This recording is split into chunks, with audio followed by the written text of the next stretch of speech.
Good morning, everyone. It's been a few minutes now. I think we'll go ahead and get started. Today, we are sharing CourseStart with you. It's our new tool that has two components, a general education library, as well as a course and content generation tool. I will go ahead and introduce myself. My name is Tiffany Chapman. I'm a marketing director here at Six Red Marbles. And James, I'll turn it over to you to say hello. Sure, I'm James Peters, and I am the team lead instructional designer for this project. Thank you. Thanks everybody for joining. I do want to note there is a Q&A tab at the top of your screen that you can use to ask questions. We will get to those. If it's makes sense, we'll address them as they come, but otherwise we will get to them at the end. And what we're going to cover today is an overview of what CourseStart is and where it came from, a review of the general education library, and a demonstration of the tool. Then we'll have time for questions. I appreciate you coming today and hope that you enjoy all the fun things there are to learn about CourseStart. So what is CourseStart exactly? It's a two-part system or solution where there is a customizable course library that's designed specifically with community colleges in mind. It's a 30-course library of commonly offered general education courses that have been created, vetted, and reviewed by subject matter experts and crafted by experienced instructional designers, as well as a course and content creation tool that allows for a user-friendly experience where you can generate a course or components to a course, such as discussions, assessments, PowerPoint outlines, those sorts of things, or a full course in just moments with a few clicks. And we will show you all of that as we move along. CourseStart kind of emerged from something that we did last year where we hosted an AI innovation competition among our internal staff that then led to ideation around what solutions can we offer that speak to specific markets. And where we landed is that we wanted to support community colleges where often staffing and time constraints can be part of the scenario in which more time is needed, more solutions are needed at a cost-effective price that address different things within the needs of community colleges. And so what we have as benefits for CourseStart, as you can see on the screen here, are expertly created courses that are already in the library, ready for you to add your required readings to if necessary, or adjust to your teaching style. We hope to reduce friction for adjunct faculty because many of us here at Six Red Marbles have experience in the adjunct world in which we get a call a couple days before classes start and we're told, okay, we need you to teach English 101. Here's your access to Blackboard. See you tomorrow in class. And this is a tool that can greatly reduce the friction of having to upload all that information overnight when you have just started a role as an adjunct faculty member, or if you are a department chair that has a large adjunct population. Of course, this also is helpful for faculty and online content designers for your campus in many ways, whether it be reducing time to get a course uploaded or having a process to make sure there's uniformity across courses, which, as you can see, consistent uniform student experience is here. There is a cost-effective subscription model. We'll talk more about that. And you're able to generate on the fly assignments, assessment materials, discussion board posts, facilitation notes for yourself, all sorts of things. And then there is an efficiency in the content creation and course creation process. So I'm going to hand it over to James to talk about the 30-course general education library. James, do you want me to leave it here or take it to the list? Why don't you take it to the list? Okay. Thank you. All right, so what you're seeing here is our initial offering of 30 courses for the general education library. So these are all courses that if you're familiar with community college and pretty much anywhere, you will find all offered. And so the concept here for us was to, what if we could just give our customers and our higher education clients a set of courses for which they could use as their starting point to really build out. And so this is the initial set. Tiffany, if you want to move forward, we can talk about, we've got 20 courses in that first group. We've got 10 more also coming. And the goal here is to build out a very robust and comprehensive library of offerings. I am going to give you a quick demo in a minute. And before I do that, I just wanted to make a couple comments about our design goals for this project from an instructional perspective.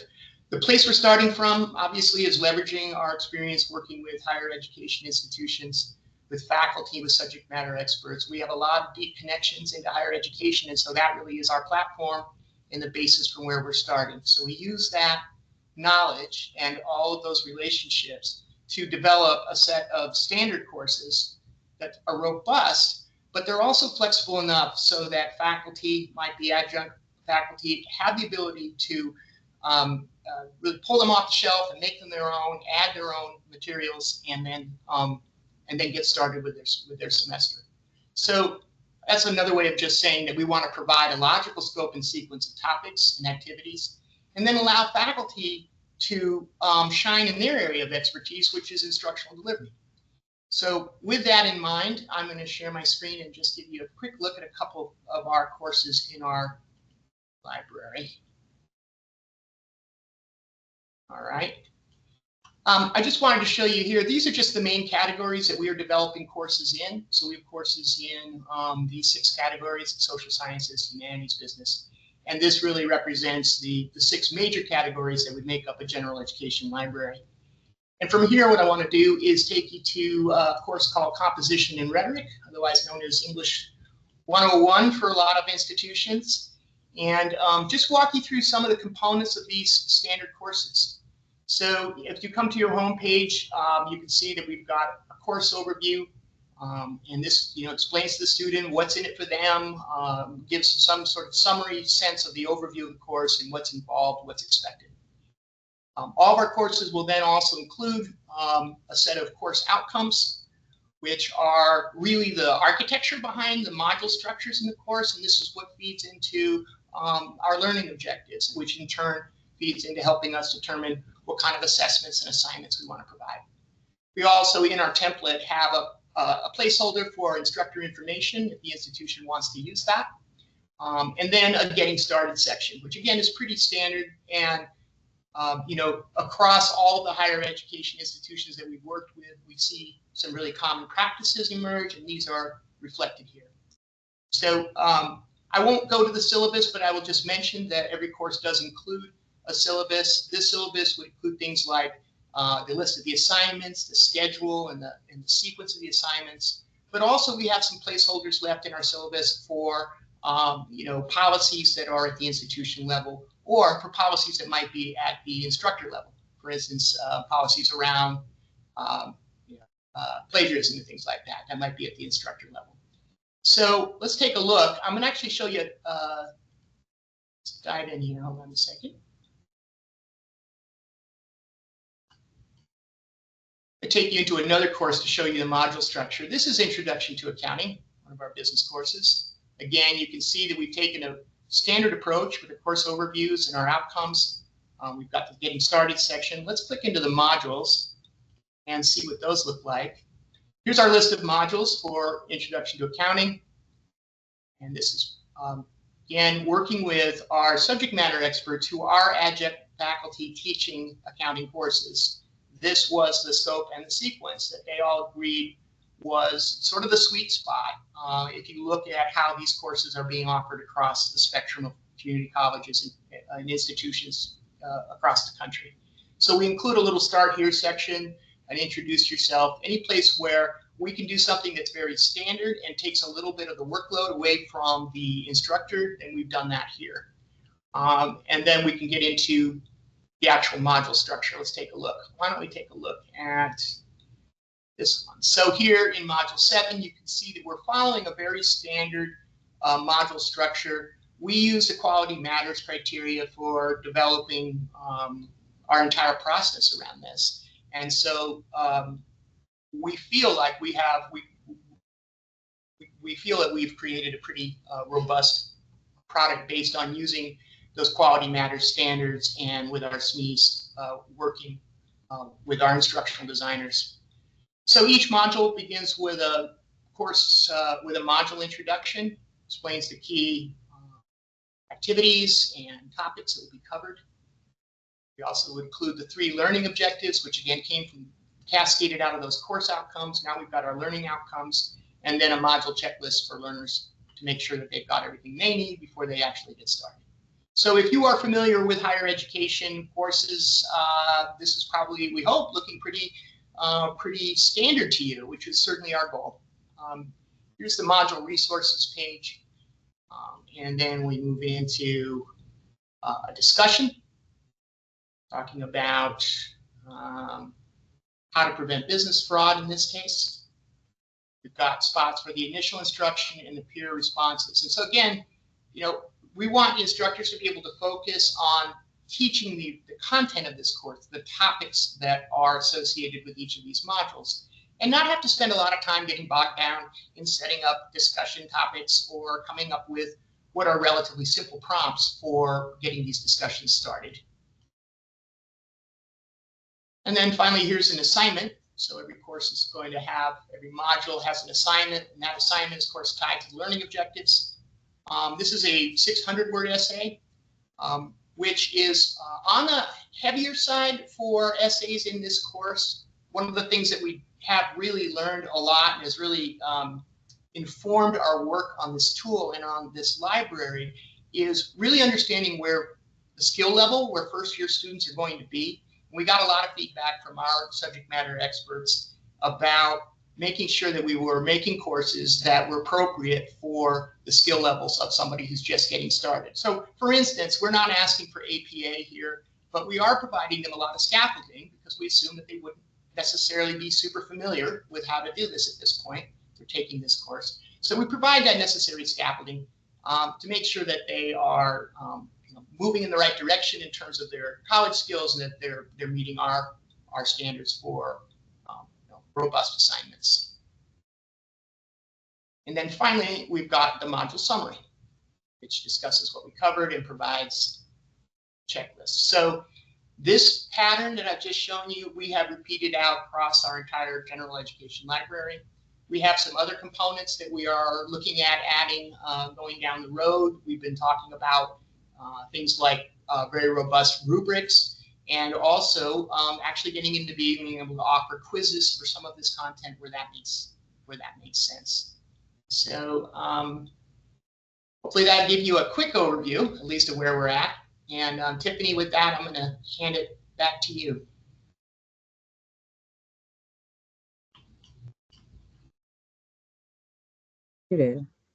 Thank you, James. That was great. It's nice to see where the library is at this point. Let's see. So I spend most of my time working on CourseStart in the tool. So let's move to that direction. This tool has come through a lot of building and adjusting and modernization since it started. And we're very excited to be able to offer you a look at where it is now. I have a couple screenshots here, but we'll go ahead and dive right into the tool here in just a moment. When you log into the CourseStart course generation or component generation tool, you get a nice little welcome message here. There is a login, and it is a platform that you have access to when you sign up. And I'm going to go ahead and just go to the live version right now. So let me try to make it a little bigger here. Page of the CourseStart tool has a couple different menus. There's a menu up here to go ahead and make a course or view the courses you've already made. There's the Generate Components section where you can choose among readings and resources, assessments, assignments, discussions, facilitation notes, and PowerPoints that are generated from the system. Now, one thing I will note, because it's one of my favorite features, is that the PowerPoint slide component, we can take, if you have a campus template, we can take that and input it into the tool so that it's used when people generate PowerPoints, which is a great way to have cohesiveness among presentations from your faculty to your students, so the student experience has a little boost there. There is an admin menu up here where if you are overseeing faculty using the tool, you'll have access to different menus here to manage those accounts. But if you are a standard user, you'll have access to your profile and your password and things like that. So that's a nice component. The logo here does take you back to the dashboard if ever you need to come back here. And there is a secondary menu down here that has all the different pieces. Now you'll see some of these video buttons are grayed out because we have not updated them for the current iteration of the part of the tool. However, those videos will be live by our launch date on December 2nd. So you'll see there are all the different components that you saw here in these menus here on the screen as well. What I'd like to do now is first show you a couple of the component generators and then show you the full course generator, just for the sake of time and making sure we're cognizant of leaving time for questions. So the first thing I want to take a look at here is our assessments generator. And it's got a nice user-friendly process here where you can tell the system what the quiz is about. I invented a course yesterday that I generated that I'm just going to stick with that theme, and that was horses of the 17th century. So I'm going to do farming with horses in the 17th century in Europe. And let's see, I want to have 7 questions. I'd like them to be medium level of complexity. I want a mix of all the different types. And I do not want the answers generated for me because I'm the expert. I'm going to decide what those answers are. And so you do have the option of having the tool generate the answers for you. And so we're going to click our magic wand and let that generate really quickly. And we should get a nice quiz about, here we go, farming with horses in the 17th century in Europe. So we have which of the following horse breeds was commonly used, etc. And the answer to that at that time in history is the Percheron. I don't know why I know facts about horses. It's just part of my makeup, but you'll see there are a different several numbers of questions ranging from multiple choice to true, false, to free answer, short answer, multiple choice again. Free answer or free response would be, kind of a longer answer. I'm wondering now if this should be maybe more of like an essay style instead of saying free response, but not important. So when you have this quiz, you have a couple of options. You can save it, you can download it, you can select the content and copy paste it. And, over here, you'll see this is where it saves itself for you to refer back to. And so depending on what LMS you're using or where you're putting this quiz, or maybe you just want to copy paste it on a paper because you have an in-person class, you have options for where you put that content. And then the other one I'll show you because I do really like that it outputs in a PowerPoint, though we are still working on the code for this one, is the Power Presentation Slides generator. So once again, farming with horses in the 17th century. And we're going to do 6 slides. That's what I typed. Okay.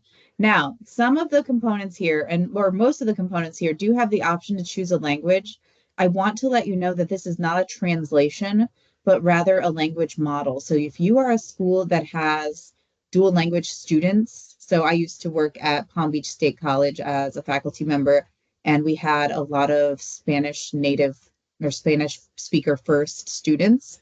This would have been a great tool for me at that school because sometimes in English class, it was difficult to get an idea across in English when the students had gone to high school, for example, where it was primarily Spanish, and then they were in college for the first time using English in an academic setting. But I really appreciate this component because I absolutely would use it in the appropriate context. That said, we're going to go ahead and generate our PowerPoint. And what's going to happen here is it'll generate the outline for the slides, but then when we download, it will be a PowerPoint file, which is what I really appreciate because I don't know about you, but I work way better from a draft than I do from creating a PowerPoint on my own. So you'll see right now it's just a basic template that we incorporated into the tool. But you have all your info there. So for me, for example, if I were actually using this PowerPoint, I would duplicate some of these slides and reduce the amount of text so it's not so text heavy, put some graphics, that sort of thing. But again, having a draft to work from always helps me feel like I'm being more efficient and getting things done quicker. And I really appreciate that feature of the tool. That said, what I'd like to take a minute to show you now, and you'll see there's the download. And again, this menu shows you anything that has been made in here previously. So for example, someone did pedal steel guitar recently. I'm excited about that one. I'll have to check it out. I confess that was me. Nice. So we're going to go ahead and go into the full course generator. I'm actually going to go back to the home page and go to that from the home page, but it looks the same, but just a reminder of the menu optimization here. So you'll always have these little informational blurbs to let you know what's going on with the tool. Right now, it is set up to auto-generate the course in the background. So if you wanted to make a course and then go do some components while the course was generating, you can, or just walk away, you can absolutely do that. You'll see my history of things I've done here. Moral mushrooms, Isaac Newton, children's literature.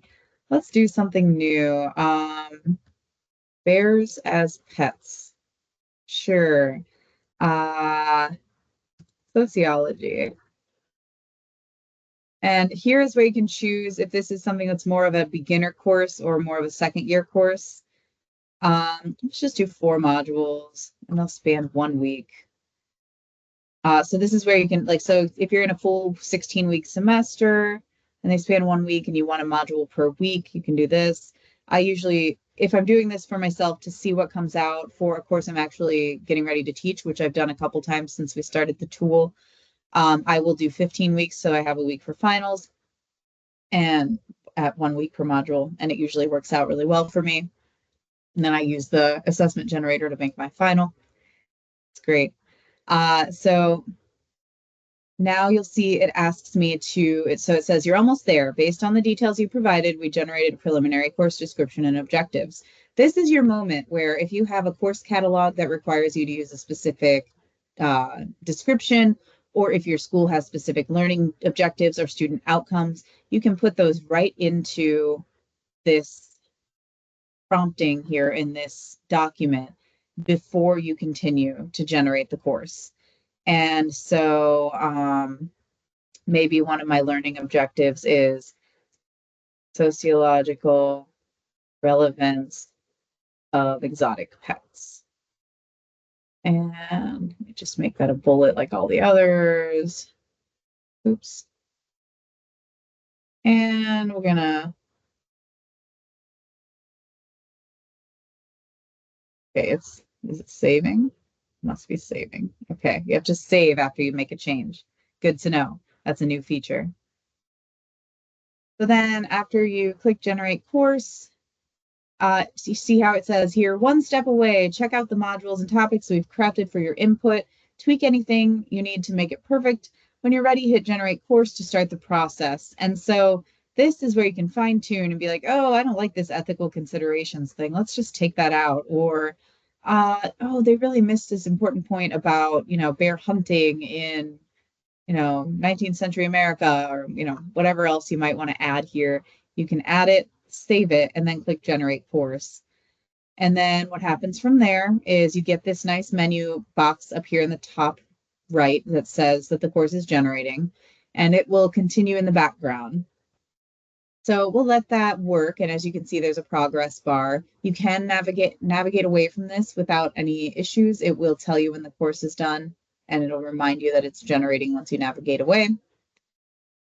That said, let's go back here to the slideshow. And this is just kind of a capture of the things that we just were looking at for your convenience, because this deck will come around with the recording from the webinar. And again, here is the outline of the basic information that you have to input to create your course. And just to look at the menu for the content generation piece. And now that that's done, I bet we have a course we can look at. Okay, it's still working. So what I'm going to do now is show you an output from the course that I generated yesterday. So this output is in Word.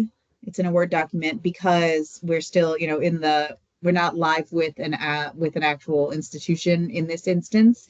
So if your school were to adopt CourseStart, we would, fine tune the output to mesh with your your LMS, and that way the input would be much easier, more seamless for your faculty to just import it right into the LMS and get things moving. And there's a couple of different ways that we can do that, but it depends on the LMS. And so that's a conversation for when we meet to discuss next steps. But you'll see what the output looks like is it incorporates this description, objectives, an overview of the modules, and then it digs deep into the modules overall with a lot of content created, whether it's readings you share with your students or learners, or something that you use for different pieces of the teaching process. It's all there. And then there'll be things like the assessments, assignments, lecture notes, etc., and also suggested videos, readings, different links that you can go to, that students can go to learn more about the topic. So, okay, again, discussions, activities, recommended course materials, and we are textbook agnostic in this tool. So it's always going to recommend course materials for you. And sometimes you'll want to double check, make sure the ISBN is correct, make sure the author and title match. But for the most part, when we have tested these readings that are generated by the tool, they are accurate to current in-print books. So that's great. But recommended readings could be anything. It could be that you need to identify a book for yourself to assign to your students, or you want to give your students something to look at further, and they're there for you.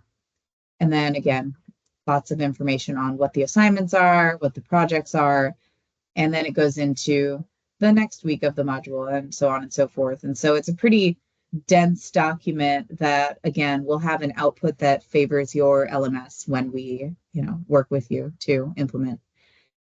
So let's go back over here and see if our course is ready.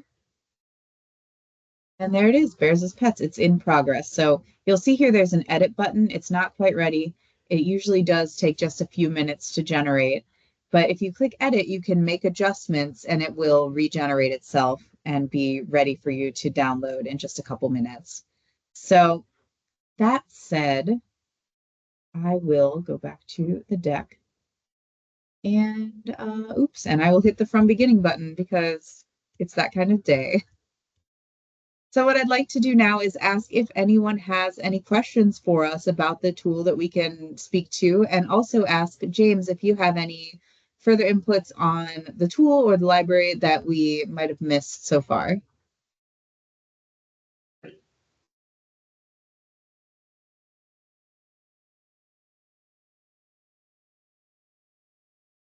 Okay, so if anyone has questions, there is a Q&A box or button available for you, and we would love for you to put those in the chat. Well, in the Q&A box.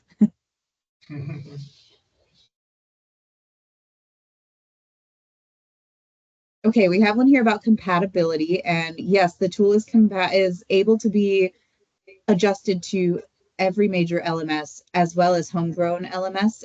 Our learning designers have worked in everything from something made by a campus to Blackboard to D2L to, Canvas, etc., in our course design processes, which means that our design team for CourseStart can also make the necessary adjustments to make everything compatible. Do we have any other questions out there?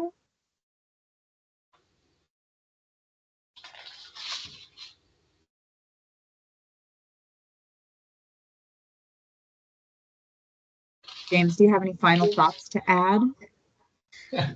Not really, except to say that this is an iterative process between the tool, the library, and our team of subject matter experts who are faculty. So that's, for me, that's what's making this a very, very exciting project. Oh, I agree.